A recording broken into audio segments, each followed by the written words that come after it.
Designing a newsletter in Beehiiv is simple and user-friendly. Here's how you can create an engaging newsletter.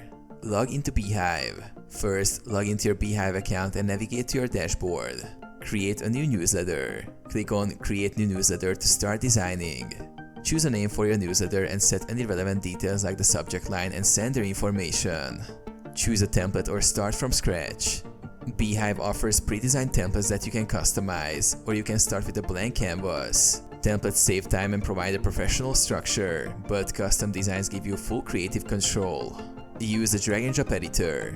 Beehiiv's editor allows you to drag and drop content blocks such as text, images, buttons, dividers, and social media links.